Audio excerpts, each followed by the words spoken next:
Peace talks. The word sounds full of hope. But what does it really mean? These days, the world looks to Israel and Palestine, where the wounds are so deep that every compromise seems like a betrayal. And while negotiations are taking place over maps and ceasefires, another table is set for grief. The mother who lost her son, the brother who swears vengeance, an entire people who feel betrayed and humiliated by the other. The hatred born of such pain cannot be erased with the ink of a treaty. It burns in the souls. And that brings us to today's question. How can we make peace when you hate your enemy from the bottom of your heart? How can we forgive when the wounds are still open? Today, we question those who have lived in times of great conflict, and we receive a special guest to talk about one of the oldest conflicts in human history, whose roots are buried in the stories and promises that Moses brought to his people.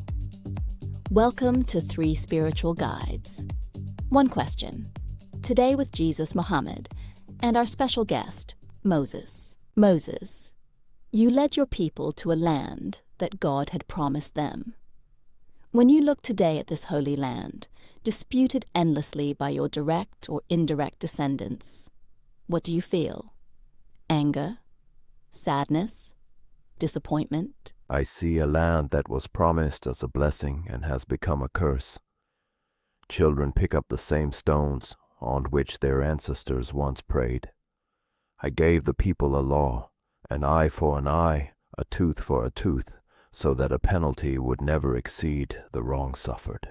It was a wall built against the infinite spiral of vengeance, not a tool to fan new violence, but to end it. When vengeance becomes more important than justice, all my work loses its meaning. Moses gave the law, but I said to you, love your enemies. This is not a romantic idea. It is the only way to break the circle. I am asked, what would you say to a mother from Gaza or Israel who has lost her child? I would sit with her and weep with her. And I would not tell her not to hate, but I would ask her, will your hatred bring your child back, or will it only take another mother's child away? The peace of the world is a contract on paper. The peace of God is a revolution of the heart. Peace without justice is just a deferred war. Injustice must be named, oppression must cease, but justice must not turn into endless revenge. All the children of Abraham, Jews, Christians, and Muslims, have a right to this land. The Treaty of Hudaybiyah was painful, a bitter compromise, but it ended the bloodshed and opened the door to a greater peace. Sometimes you have to sacrifice your pride to save the children. This requires more strength than any war. Listening to you, I hear the pain of a patriarch, the call for radical forgiveness, and the invitation to strategic reason. But I also hear this: the attachment to a history, to a right, to an identity shaped by conflict. As if this very attachment became the source of new suffering.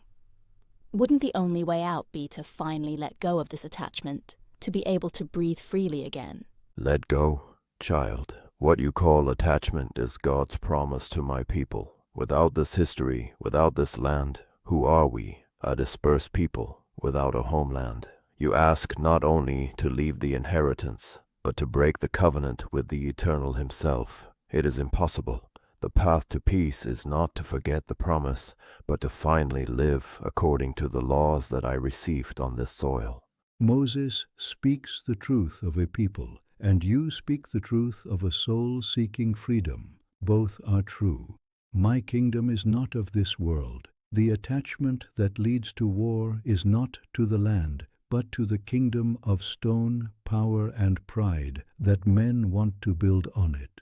The true promised land is not a place on a map. It is the kingdom of God within you.